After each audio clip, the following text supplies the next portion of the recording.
รื่องเปิดคอยเพราะคือพวกยินนะครับยินไว้ยังน้อยนี่ตัวคนตั้งใจฟังอยู่พวกอื่นๆเนาะกระสิบเอาก็ยังหูยินเด่นหรือว่าถึงอาการเราคนจะในขณะที่บรรลุอาการของเจ้าของแต่ว่าเป็นสภาวะธรรมหรืออาการที่มันเกิดขึ้นในเป็นการสืบต่อเนื่องของคนปฏิบัติอย่างเฮาอาศัยอานาปานสติอยู่แล้วในลมหายใจส่วนมากสิบ่เข้าใจอาการสิไปหลงไปติดเรียกว่าไปคิดหาเหตุผลของอาการซึ่งเป็นอาการปิติเสียส่วนมากอาการปิติอย่างนี้ประเภทนั่งรับตานะสิมีหลายอาการเดี๋ยวก็ขนหัวลุกหน้าหยาหน้าชาตึงมีให้มีหมดมีอย่างไตกับไปนั่นคือไปจับเอาความรู้สึกอันเก่าที่ว่าหมดมันเคยไตแบบนี้ให้มันเคยไตแบบนี้ก็เลยไปท่าหลงติดบางที่ก็ออกจากสมาธิออกจากความตั้งมั่นได้จริงเอามือไปลูบออกมั่งไปปัดหัวเบิ้งมั่งไปหยุมจากหยุมหัวตึงเบิ้งมั่งนี่คืออาการที่มันเกิดในขณะที่จิตถ้ามันก็สงบแล้วล่ะเป็นผู้เพ่งในอารมณ์เดียวหรือว่าทรงฌานกับแมนเจริญฌานกับแมน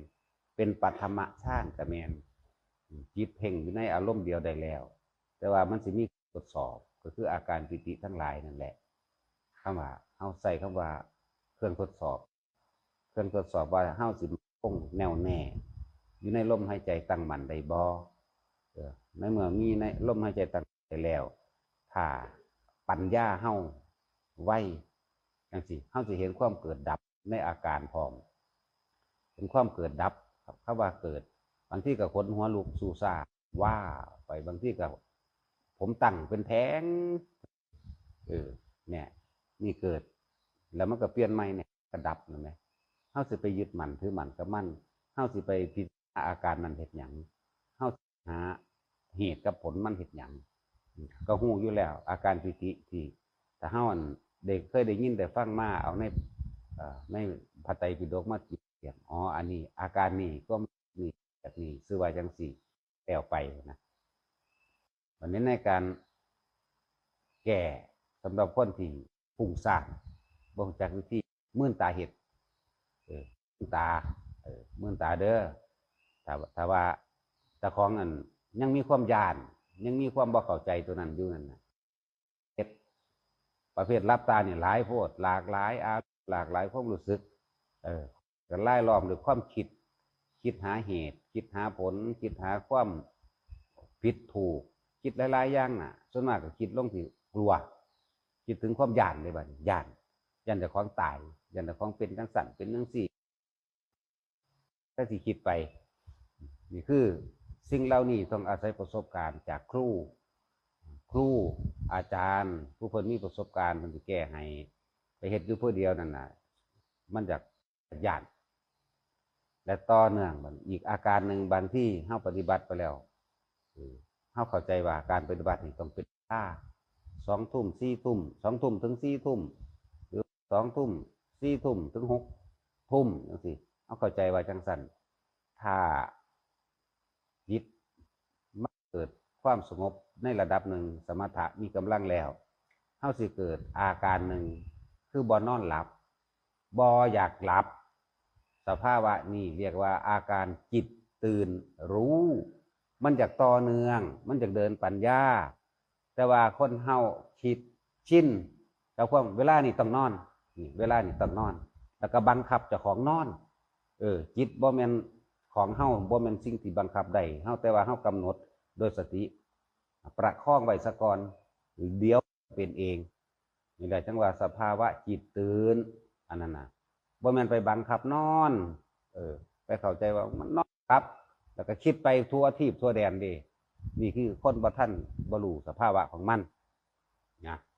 บ่ฮู้ว่าอันนี้คือหยังบังคับแต่เขาเองนอนก็พลิกไปพลิกมากลุ่มตะนอนนั่นแหละถ้าผู้ใดมี ความรู้สึกนี้นอนบ่หลับเป็นว่าสภาวะจิตตื่นมันต้องการมันต้องการการทำเพียรต่อนั่นเองอะไรจังว่าลูกทำความเพียรเลยบ่ต้องไปนอนลุกเลยเดินมันก็ได้จับลมหายใจไปเดินจับลมหายใจนั่งจับลมหายใจบาดนี้มันสิพลิกมาได้บัดนี้เฮ็ดไปข้าวเดียวอยากนอนได้บัดนี้เนี่ย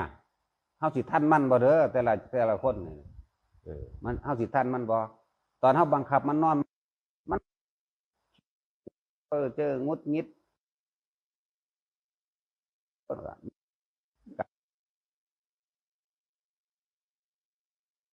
โอ้ยบักฮะดูถูกต่อเนื่องจากอาการนอนบ่หลับอาการจิตตื่นเนี่ยนั่นน่ะมันอยากดิ้นรนหาทางออกจากยึดมั่นถือมั่นที่เคยมีมันเลยตื่นมันบ่อยากหลับมันอยากให้เฮาฮู้แจ้งตามความเป็นจริงของโลกฉะนั้นคนที่มีอาการนอนบ่หลับเด้อลุกทำความเพียรเลยอย่าไปกลุ่มนอนเดินจงกรมไปเดินจับลมหายใจ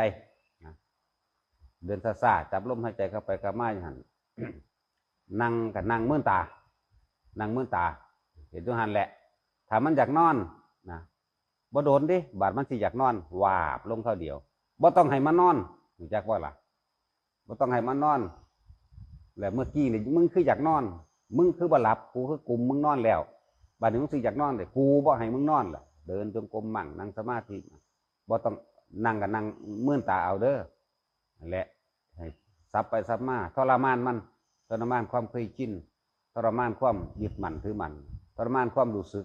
ที่เคยมีอาการ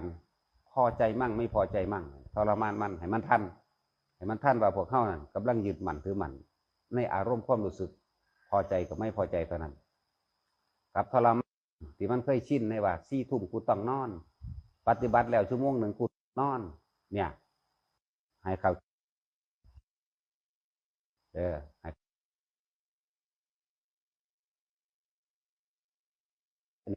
ตานั่นแหละ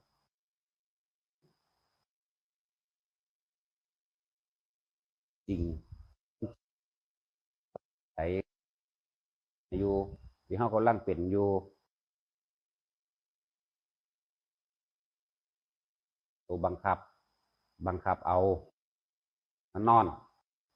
บัญญัติมันบ่นอนลูกทำความเพียรจะไปกลุ่มมันนอนเข้าใจว่าล่ะหลายคนได้บังคับเจ้าของนอนในความบังคับเจ้าของนอนก็เข้าใจว่าย่านตื่นทำงานบ่ทันถ้าภิกษุสงฆ์ก็ย่านบิณฑบาตบ่ทันย่านทำขวัดบ่ทันย่านตื่นบ่ทำวัดท่านอันนี้นี่คือความหวาดวันเองความอยากนอนคือเหตุผลของความอยากนอนแต่ว่ามันบ่นอนจากว่าสภาวะจิตตื่นหรืออาการที่จิตตื่นความรู้สึกแบบนี้นอนบ่หลับแล้วแต่ว่าความยึดมั่นของเฮาเองนะมีความรู้สึกอยากท่านทำวัดยันตื่นว่าท่านคนกะถ้าเป็นคนว่ามีการมีงานอยู่กะยันเมื่อยยันเพลียตอนไปทำงานนี่มันจะหลอกเฮาว่าไปเถอะหน้าบอกว่าถ้ามันเป็นจังซั่นอย่าไปนอนลุกความเพียรเลยบัดเมื่อทำความเพียรไปแล้วมันสิอยากนอนบ่โดนเด้อันนี้มันตัวกลับไปกลับมาอยู่นี่แหละ5 นาทีก็อยากนอนเดี๋ยววาบเขาบางคนก็ไปนอนนั่นแพ้อยากก็สัตว์มัน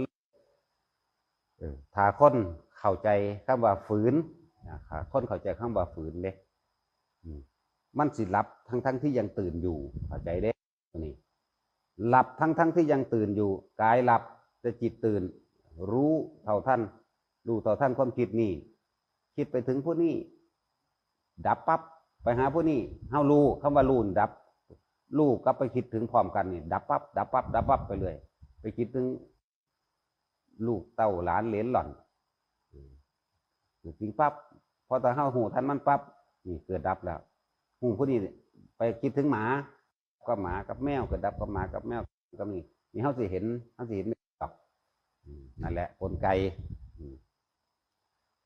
กายสิหลับดอกแต่ว่าใจบ่หลับเด้อ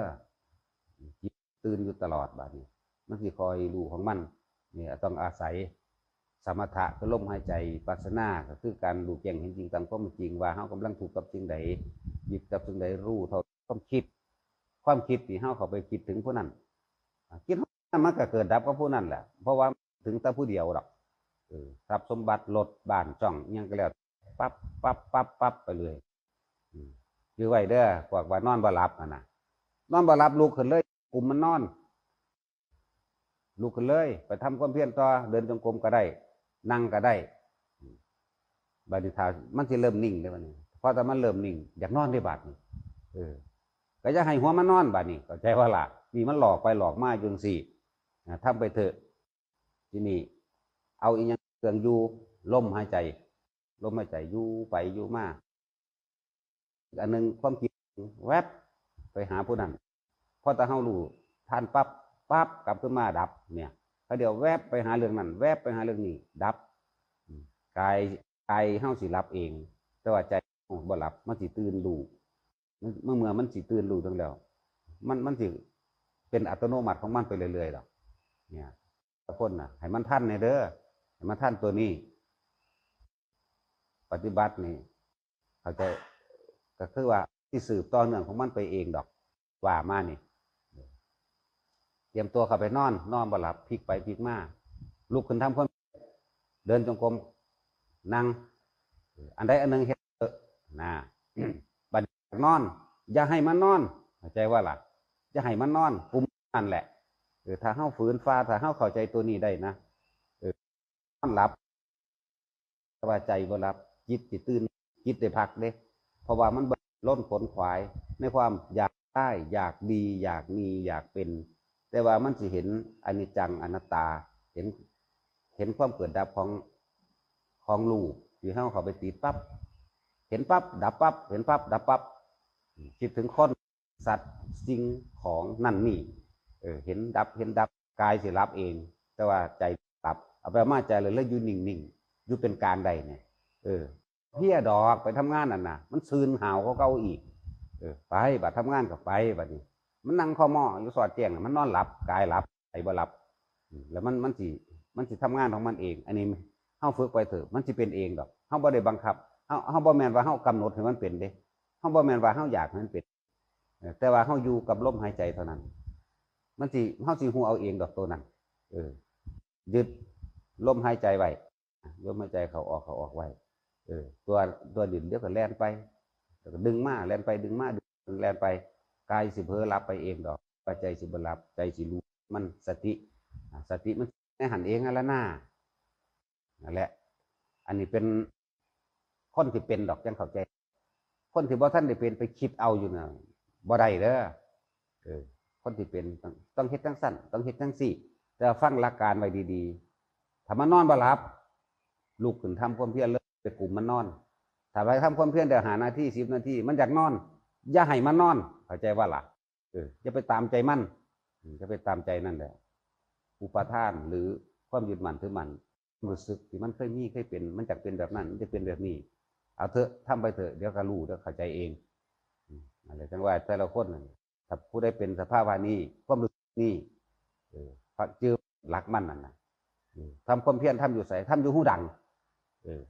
อันทามันนั่นเป็นเครื่องประกอบสุดดอกตัวเฮาสิยึดจริงๆลมหายใจนั่นเองตัวเฮาถือเป็นหลักไว้เลยเนี่ยรู้ยังกระซังถ้ารู้บ่มีฐานเป็นที่ยึดแห่งความรู้เอาไว้เท่านั้นรู้นั่นเป็นรู้คิดนั่นคิดฝากคิดมากเป็นประสาทเป็นฟุ้งซ่านแล้วก็เข้าใจว่าจะขู่ต่างหากแต่นั้นถึงบอกว่าจับลมเอาไว้นั่นแหละให้ทุกคนเข้าใจสภาวะความรู้สึกนี้เด้อเพราะ